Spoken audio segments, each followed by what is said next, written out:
Prince Edward, Duke of Kent and Strathearn, was the fourth son and fifth child of King George III. His only legitimate child became Queen Victoria. Prince Edward was created Duke of Kent and Strathearn and Earl of Dublin on April 23, 1799 and, a few weeks later, appointed a General and Commander-in-Chief of British forces in the maritime provinces of North America. On March 23, 1802, he was appointed Governor of Gibraltar and nominally retained that post until his death. The Duke was appointed Field Marshal of the forces on September 3, 1805. Edward was the first member of the royal family to live in North America for more than a short visit and, in 1794, the first prince to enter the United States after independence.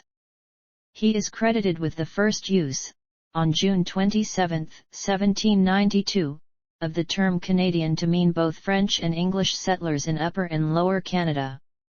The prince used the term in an effort to quell a riot between the two groups at a polling station in Charlesbourg, Lower Canada. In the 21st century, he has been styled the father of the Canadian Crown for his impact on the development of Canada. Early life.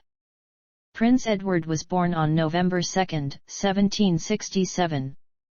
His parents were the reigning British monarch, George III, and Charlotte of Mecklenburg-Strelitz.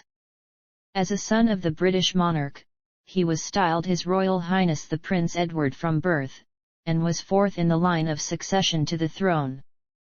He was named after his paternal uncle, the Duke of York and Albany, who had died several weeks earlier and was buried at Westminster Abbey the day before Edward's birth. Prince Edward was baptized on November 30, 1767. His godparents were the hereditary Prince of Brunswick-Lüneburg, Duke Charles of Mecklenburg-Strelitz, the hereditary Princess of Brunswick-Wolfenbüttel and the Landgravine of Hesse-Kassel. Military career. Army. The prince began his military training in the Electorate of Hanover in 1785. King George III intended to send him to the University of Göttingen, but decided against it upon the advice of the Duke of York. Instead, Edward went to Lüneburg and later Hanover, accompanied by his German tutor, Baron Wangenheim. On May 30, 1786, he was appointed a brevet colonel in the British Army. From 1788 to 1789, he completed his education in Geneva. On August 5, 1789, aged 22, he became a Mason in L'Union, the most important Genevan Masonic lodge in the 19th century. In 1789, he was appointed colonel of the 7th Regiment of Foot. In 1790, he returned home without leave and, in disgrace, was sent off to Gibraltar as an ordinary officer.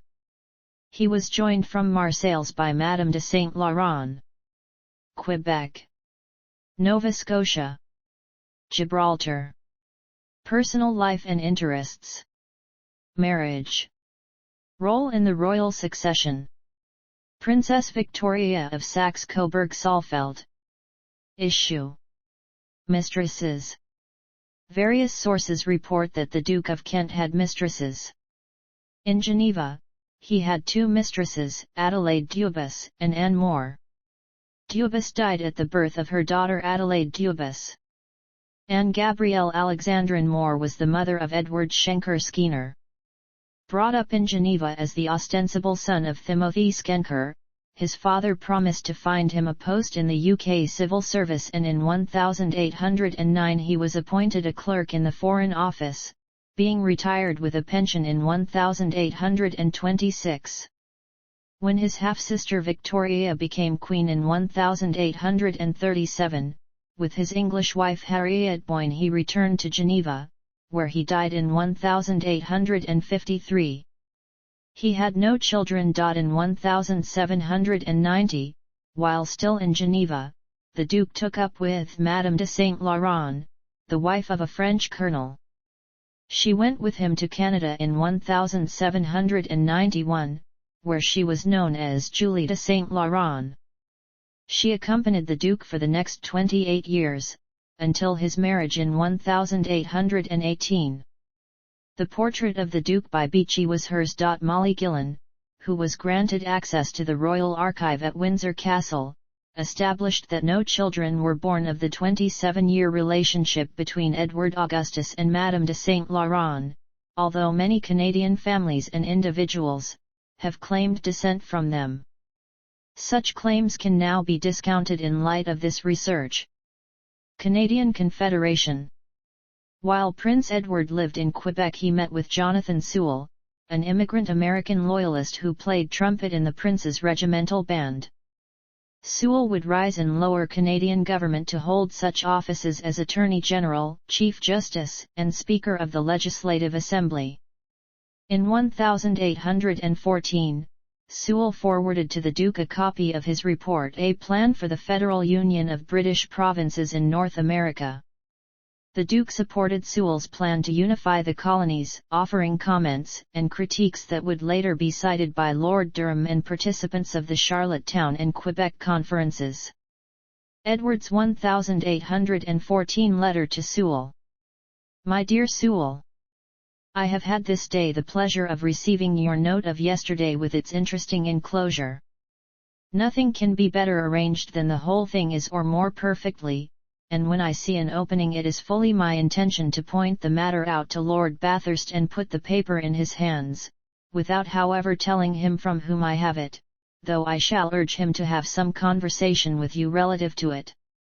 Permit me, however, just to ask you whether it was not an oversight in you to state that there are 5 Houses of Assembly in the British colonies in North America. If I am not under an error there are 6, viz., Upper and Lower Canada, New Brunswick, Nova Scotia, and the islands of Prince Edward and Cape Breton. Allow me to beg of you to put down the proportions in which you think the 30 members of the Representatives' Assembly ought to be furnished by each province, and to suggest whether you would not think 2 lieutenant governors with 2 executive councils sufficient for an executive government of the whole, namely 1 for the 2 Canadas, and 1 for New Brunswick and the 2 small dependencies of Cape Breton and Prince Edward Island, the former to reside in Montreal, and the latter at whichever of the 2 situations may be considered most central for the 2 provinces, whether Annapolis Royal or Windsor. But, at all events, should you consider in your executive councils requisite, I presume there cannot be a question of the expediency of comprehending the 2 small islands in the Gulf of St. Lawrence with Nova Scotia. Believe me ever to remain, with the most friendly regard, my dear Sewell, yours faithfully, Edward. Freemasonry, United Grand Lodge of England. In January 1813, Prince Edward's brother, Prince Augustus Frederick, Duke of Sussex, became Grand Master of the Premier Grand Lodge of England on the resignation of his brother, the Prince Regent, and, in December of that year, Prince Edward became Grand Master of the Antient Grand Lodge of England. In 1811, both Grand Lodges had appointed commissioners, and over the ensuing 2 years, Articles of Union were negotiated and agreed upon. On December 27, 1813, the United Grand Lodge of England, formed as a result of these negotiations, was constituted at Freemasons' Hall, London, with the younger Duke of Sussex as Grand Master. A Lodge of Reconciliation was formed a few weeks prior to reconcile the rituals worked under the 2 former Grand Lodges. Later life. The Duke of Kent purchased a house of his own from Maria Fitzherbert in 1801. Castle Hill Lodge on Castle Bar Hill, Ealing, was then placed in the hands of architect James Wyatt and more than £100,000 spent.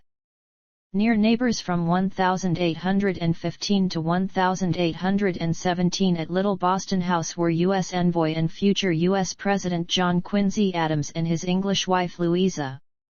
We all went to church and heard a charity sermon preached by a Dr. Crane before the Duke of Kent, wrote Adams in a diary entry from August 1815. Following the birth of Princess Victoria in May 1819, the Duke and Duchess, concerned to manage the Duke's great debts, sought to find a place where they could live inexpensively.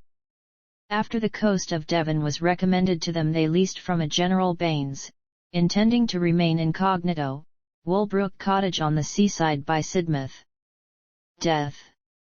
The Duke of Kent died of pneumonia on January 23, 1820 at Woolbrook Cottage, Sidmouth, and was interred in St. George's Chapel, Windsor Castle. He died 6 days before his father, George III, and less than a year after his daughter's birth. He predeceased his father and his 3 elder brothers, but, as none of his elder brothers had any surviving legitimate children, his daughter Victoria succeeded to the throne on the death of her uncle King William IV in 1837, and ruled until 1901. In 1829 the Duke's former aide-de-camp purchased the unoccupied Castle Hill Lodge from the Duchess in an attempt to reduce her debts. The debts were finally discharged after Victoria took the throne and paid them over time from her income. Legacy. There is a bronze statue of the Prince in Park Crescent, London. Sculpted by Sebastian Gahagan and installed in January 1824, the statue is 7 feet 2 inches tall and represents the Duke in his Field Marshal's uniform, over which he wears his ducal dress and the regalia of the Order of the Garter. He is the namesake of Prince Edward Island, Prince Edward Islands, Prince Edward County, and Duke Street, Halifax, Nova Scotia. Titles, styles, honors, and arms. Titles and styles. November 2, 1767 – April 24, 1799, His Royal Highness the Prince Edward. April 24, 1799 – January 23, 1820, His Royal Highness the Duke of Kent and Strathearn. Honors. Knight Founder of St. Patrick, March 11, 1783. Royal Knight of the Garter, June 2, 1786. Privy Councillor of the United Kingdom, September 5, 1799. Knight Grand Cross of the Bath, January 2, 1815. Knight Grand Cross of the Royal Hanoverian Guelphic Order, April 12, 1815. Arms.